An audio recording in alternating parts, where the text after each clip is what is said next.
Blockade and ceasefire. These are two paradoxes, but somehow this is how the world has become. The Strait of Hormuz is closed and double closed because both the Iranians and the Americans will not allow any traffic through the Strait of Hormuz.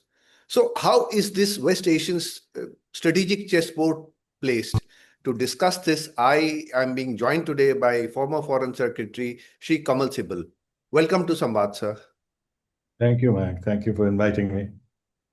Sir, to start off with, I was just going through for preparing for this conversation. I was going through the US President's press secretary, her statements. She says that there is a ceasefire with the military and kinetic strikes, but Operation Economic Fury continues and they are completely strangling Iran's economy. The president has chosen to extend the ceasefire because it is Iran which needs the ceasefire and get their act together. As per Donald Trump, Iran has been divided between the hardliners and the moderates. Iran, on its part, has responded. The speaker Ghalibaf, he said that there are no radicals or moderates in Iran. They're all revolutionaries and nationalists. And he said that reopening the Strait of Hormuz is impossible because of breach of ceasefire by the United States. Now we see there are two unyielding stances on both sides. The world economy is in distress. While Trump has assured that some good news and grand news is coming on Friday, we're still awaiting for that good news to come through. I'm sure he lacks credibility as on date. My question is, sir, how is the strategic and military chessboard placed in West Asia as on date? There's a stalemate. Iran has played the Strait of Hormuz card, which is proving very effective. It's a very low-cost strategy in the sense that they can threaten to attack the ships, and one or two attacks here and there will discourage any movement of these ships. And since these ships have to cross the Strait of Hormuz very close to the Iranian shores, I mean the ships that are stuck, they will not take the risk unless they are fully assured that there will be no firing on them by the Iranians. In fact, a couple of our ships have been fired upon also. The insurance costs are very, very high. So nobody is going to take this risk. So without actually entering into any kind of a kinetic conflict, Iran is using its asymmetrical strategy of control of the Strait of Hormuz to get it what it wants, which is to put the United States in a very untenable situation. Now, United States has two options. One is that they do what Trump has been threatening to do, that they will bomb Iran back to the Stone Age, or wipe out its civilization, or attack its bridges and power plants and everything else, which theoretically, if they want, they can. But they have to take into account Iran's real threat, that if they did that Iran will then attack the energy complexes of the Gulf countries, which means that Trump's efforts to keep the oil prices under some sort of control would completely fail. And the prices can really shoot up to maybe $150, $200 or whatever it is. After all, American companies, Exxon, and British companies like BP, they have major shares in the energy complexes of the Gulf countries. So Iran will attack their interests. And if it sort of deteriorates further and desalination plants are hit on either side, it'll be a catastrophe for the Gulf countries. So the Gulf countries would very much want, whatever they may say in public here and there, especially the UAE, they would very much want to avoid the prospect of this getting out of hand. And Iran has to take that into account. As it is, US has to take that into account. Already, for the United States, for Trump, given the midterm elections, the cost of oil on the pump in the United States is beginning to cause a political problem. Prices have gone up to $1.04 a gallon.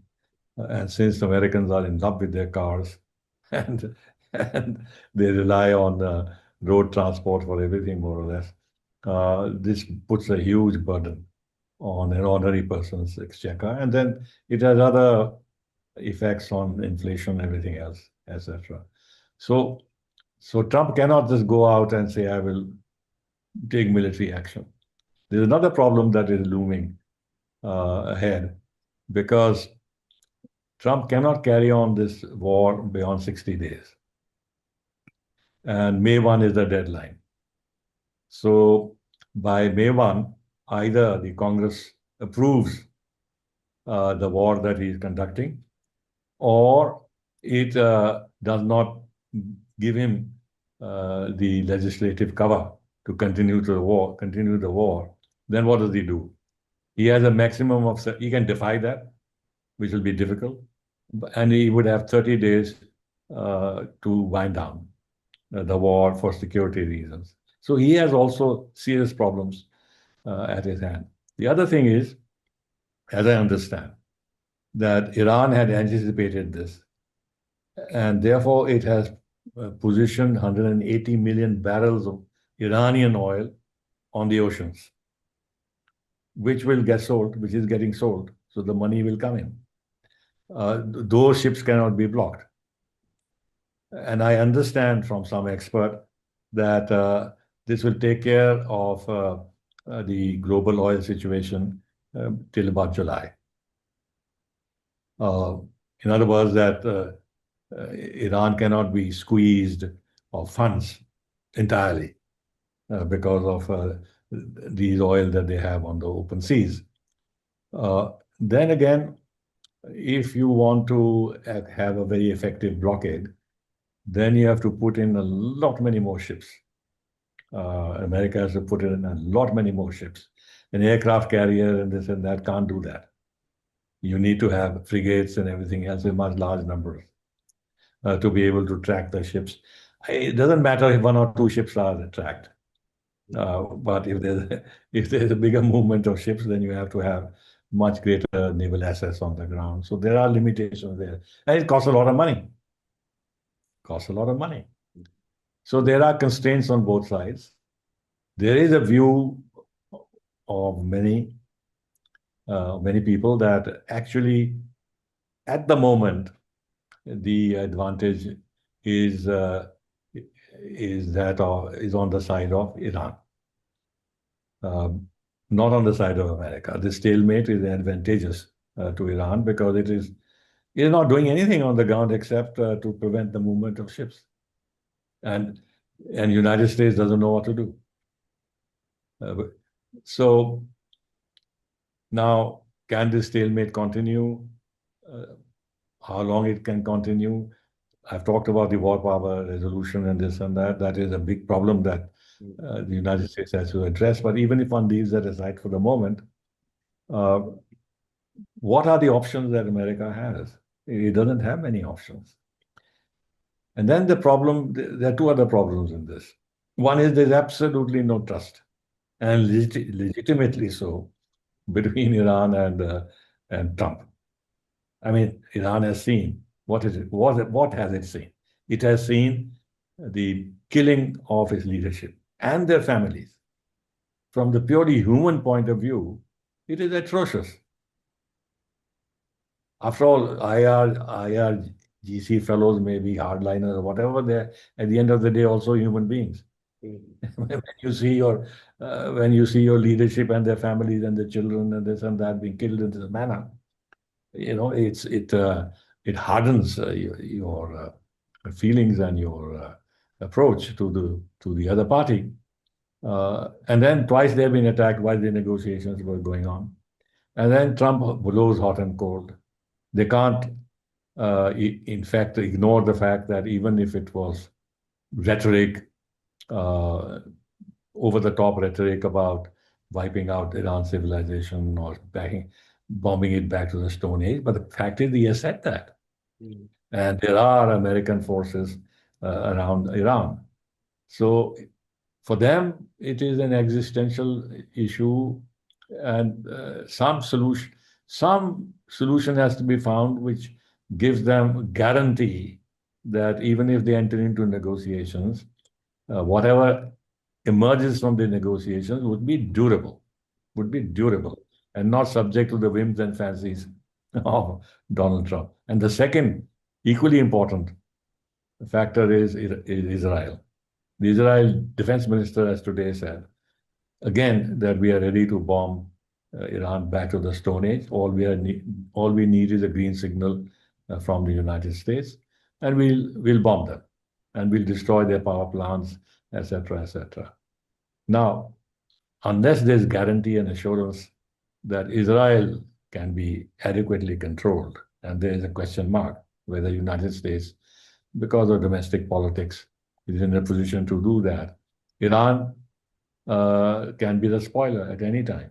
And then if Israel can be a spoiler at any time. Now, if Israel continues its bombing of Lebanon, because they say it's not a complete ceasefire, and then whatever it is doing in Gaza, and more so in the West Bank now, and in Syria.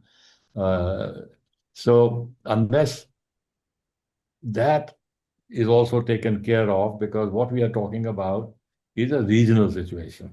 After all, it's not simply a US-Iran war.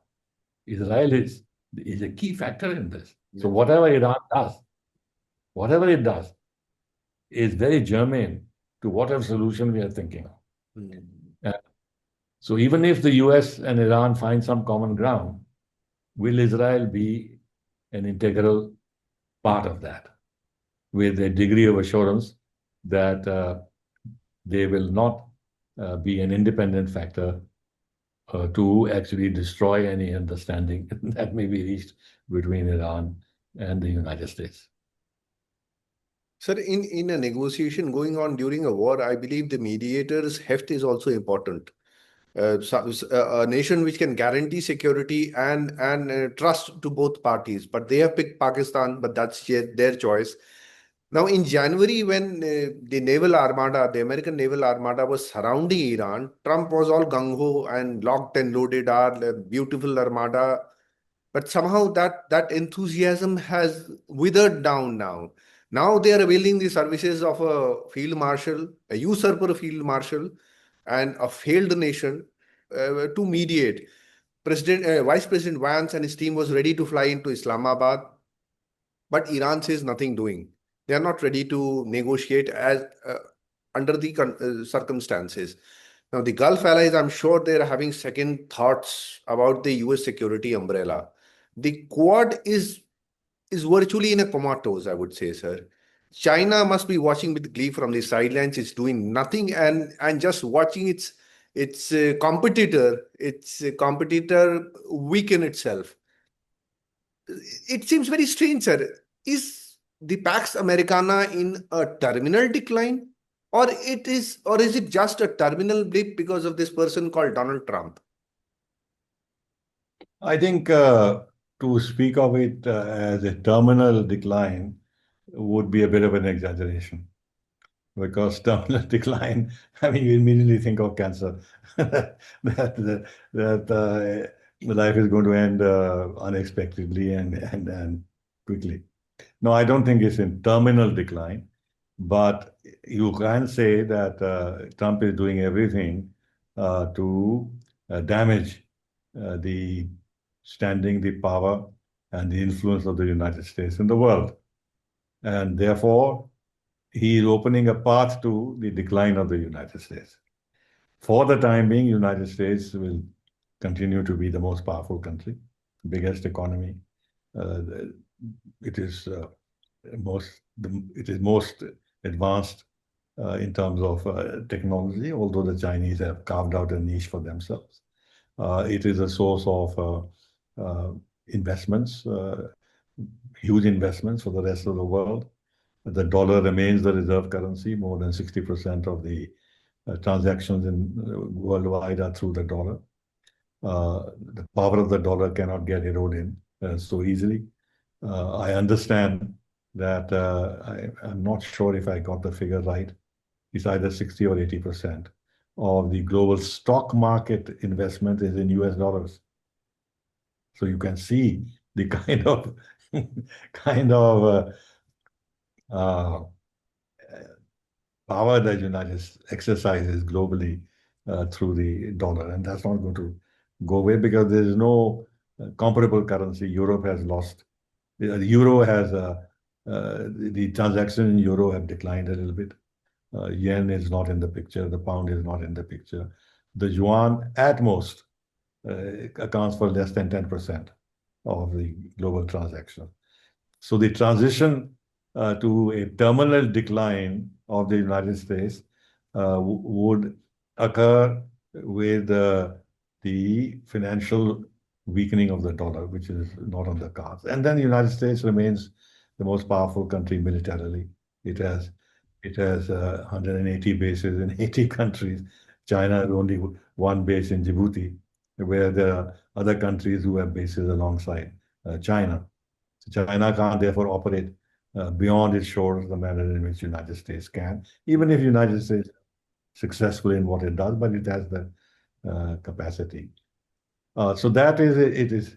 So therefore, now what will happen is that after the world has experienced Trump, and when I say the world, it also includes the allies of United States, and the manner he's treating Canada, the manner in which he's treating uh, European countries, NATO, Japan, South Korea, even countries like Saudi Arabia, where he says that Prince Salman wanted to kiss his ass and things like that. I mean, totally crude and vulgar and humiliating phraseology, the vocabulary he uses in order to diminish the other people.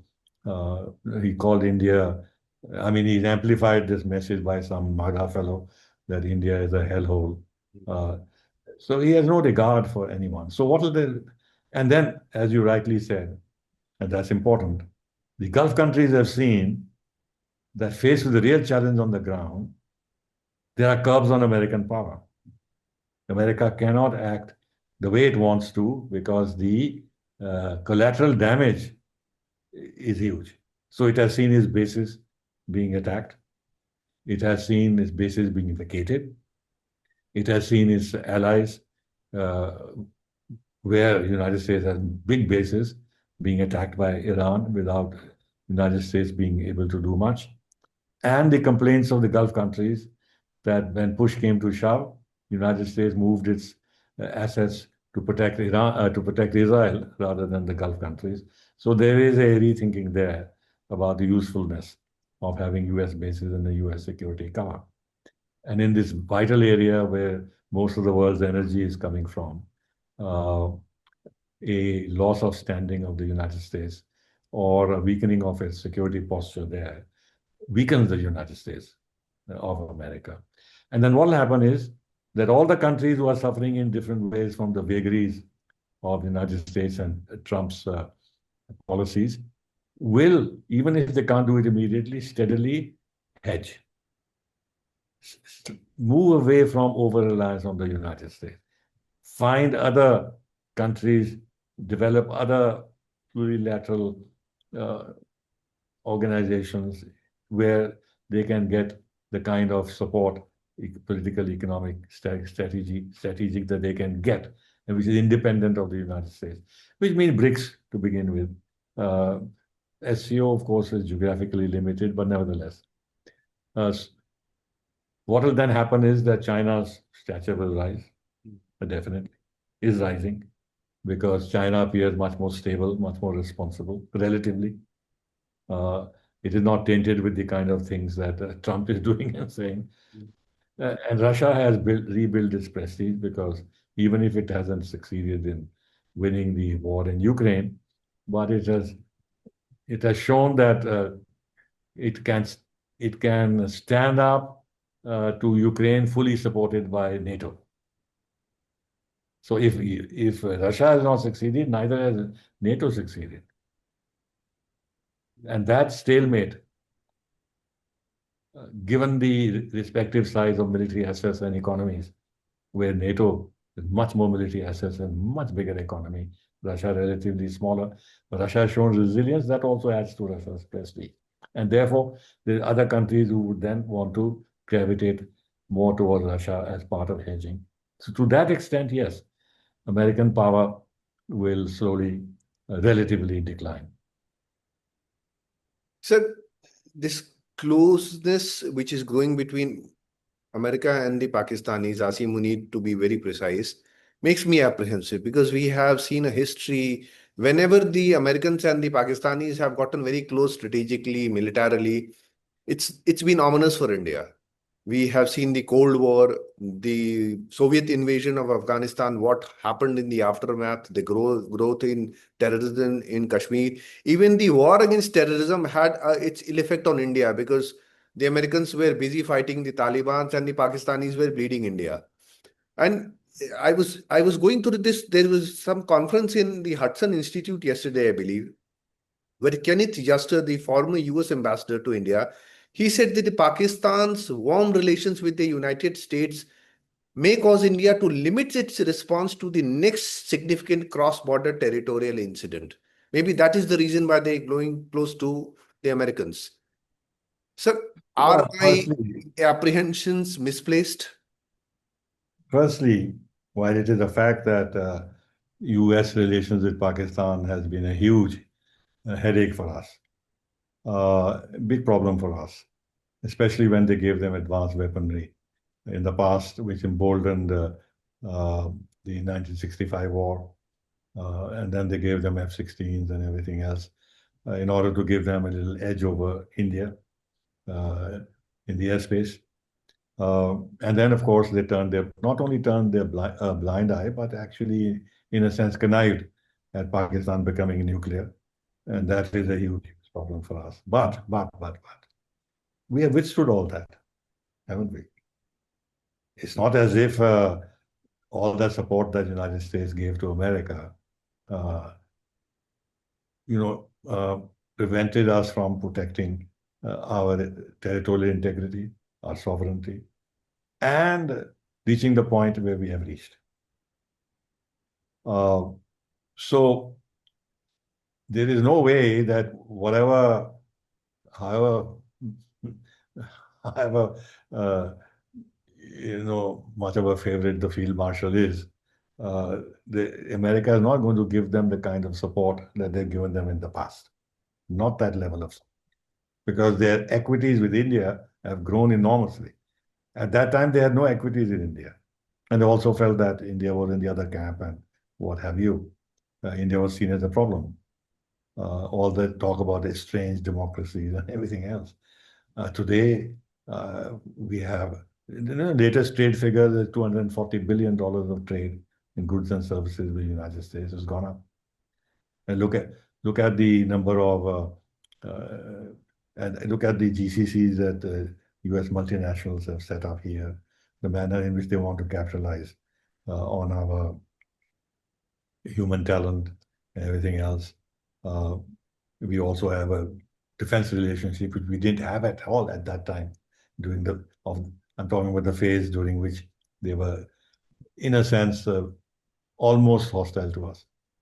So they have big equities in India.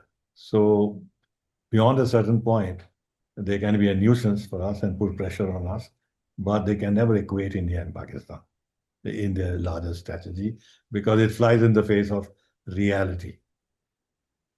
Pakistan may have actually Pakistan has had a role in this mediation because the Omani mediation failed. And no other Gulf country can be a mediator. Turkey cannot be one. India cannot be one. But Pakistan was well placed to be a mediator, first of all, neighboring Iran. So the Iranians could travel with relative security. And the Pakistanis would do entirely US bidding. Now, when the mediation by Oman failed, what did Oman do? Its foreign minister went public and implicitly put the entire blame on the United States. But the favorite field marshal is not going to tell the world that Vance came without any brief. or Vance was getting instructions constantly from Trump and from Netanyahu. And Trump told him, as he said publicly, that I told Vance, I don't want 90% satisfaction or 95% satisfaction, 100% satisfaction. So you're sending a vice president with that mandate, that you don't negotiate, you humiliate the other side. So Pakistan's usefulness as a mediator has also been exposed. It's just a platform they provided, but of course they had very great interest in this. They simply don't want to activate the defense ties, the defense agreement with Saudi Arabia. If an actual problem starts in a big way where Iran starts attacking the assets of Saudi Arabia, and then Saudi Arabia invokes Pakistan's military support, where actually the Pakistani Deputy Prime Minister and Foreign Minister said that it also gives nuclear cover. Then Pakistan wouldn't know what to do. Wouldn't know what to do. They have a huge problem because 30% of the country is Shia in Pakistan. And even the Sunnis are very pro-Iranian. So Pakistan has that problem also. Therefore, they have to make sure that their relationship with Iran also remains relatively stable. So it was not as if Pakistan became a mediator because it has some virtues in terms of its negotiating capacity. I think they were put in a very, very difficult situation, and the Americans found them very serviceable. And that's what happened. So, yes, Trump is well inclined towards this fellow in Pakistan. He may encourage Saudi Arabia to give them more funds or help them boost their armed forces a little more, which is a problem for us. But the bigger problem for us in terms of Pakistan's military capacity is China, not United States. They're getting 8 submarines from China, and that'll tilt the balance in the sea, which is very favorable to us at the moment, but it'll tilt the balance against us. So I would look at it in a somewhat different manner. I mean, So the US. yet another theater of war which has basically dropped off the headlines, at least in India. That's the Russia-Ukraine battlefield, which I find it to be related to this this theater of war also. Now, Elbridge Colby was in Europe in February 26, where he basically gave a lot of what should I say, moral hectoring to the Europeans to take care of their own defensive needs, be their primary defense, support themselves defensively. Now, and the words he used, I have the primary responsibility for their own conventional defense. Now, US was the main supplier to the Ukrainian armed forces through the Europeans. Now, they are themselves in an arms crunch. They are expending ammunition and arms in Iran. So obviously, they're not going to keep up the supplies. And then the Russians might also feel emboldened because of the lack of supply of arms to the Ukrainians. I was just reading somewhere that the Baltic states have allowed their territory to launch attacks in Russia. I'm not sure whether it's correct or not. But does this lead to a escalation of conflict in Ukraine, because the Europeans are basically threatened of the Russians, and the Russians are also not very happy with the Europeans. So how is that going to pan out? A few things.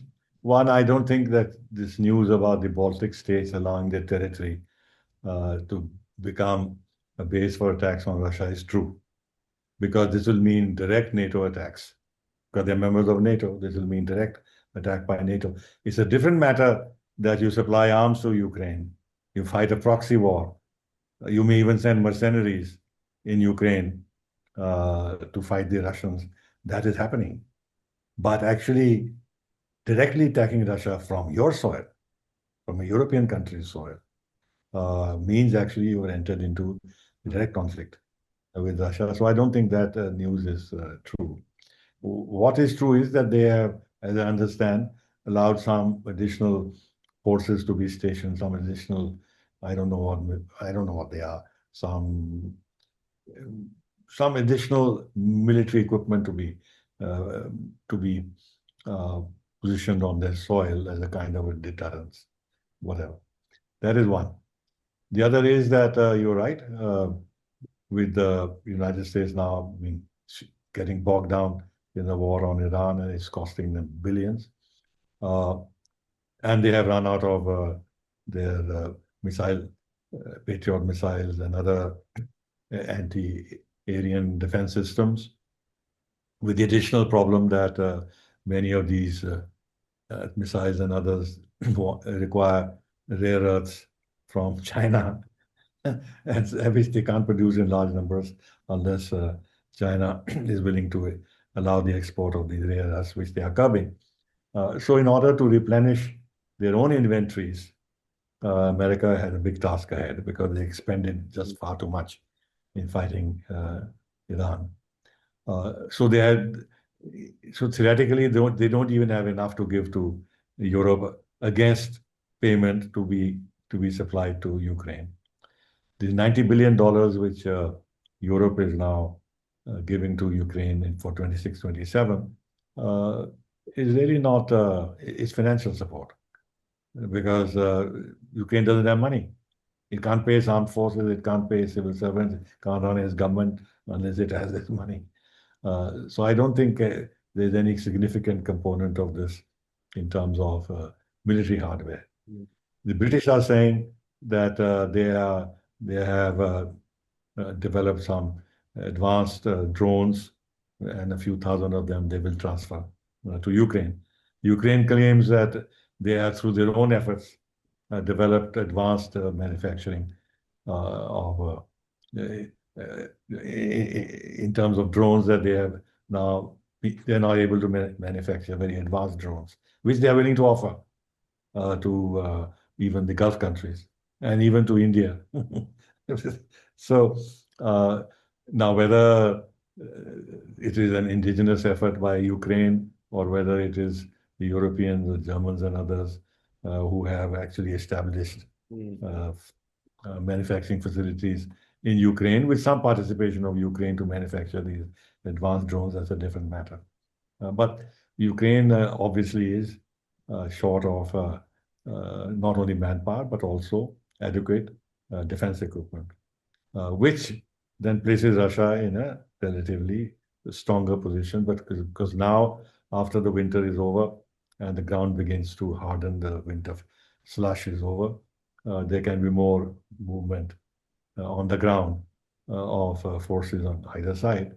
And there is a feeling that Russia may step up its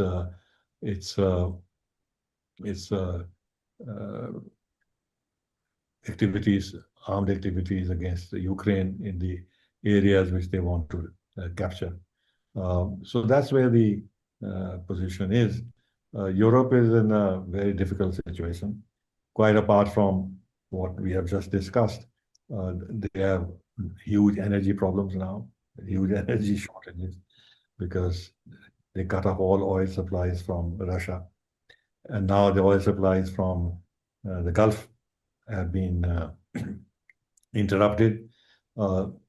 So they want to be able to do something together as Europe to make sure that the Strait of Hormuz is opened up, but they don't want to take the risk of sending in any naval assets to protect shipping in the Gulf of or in the Strait of Hormuz. Americans are not doing it, so how can the Europeans do it? They're saying they will do it after there is a permanent ceasefire. Now, let's first have a permanent ceasefire. And if part of the ceasefire arrangement, permanent ceasefire, is that the Strait of Hormuz should be open to international traffic, then as part of a larger agreement which satisfies Iran, they will open up the Strait of Hormuz. Question remains about the tolls. And here there are divided views. Some say that you could, as a price, agree to paying some tolls to Iran as part of the services they provide for ships that traverse the Strait of Hormuz. Others say that it is contrary to the UNCLOS and the regime that actually operates in terms of free navigation through choke points. So this is a debate that is going on. But to come back, I don't think Europe's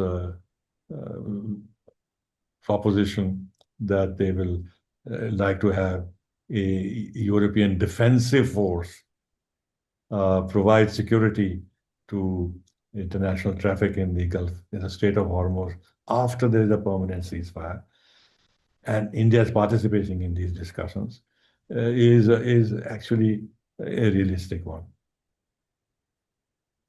Sir, we'll have to conclude on that with the hope that Trump's good news actually turns out to be good rather than sheer rhetoric and bluster. And thank you for your time, and I'll come back to you when there is further development in the issue, sir. Thank you. Well, you're welcome.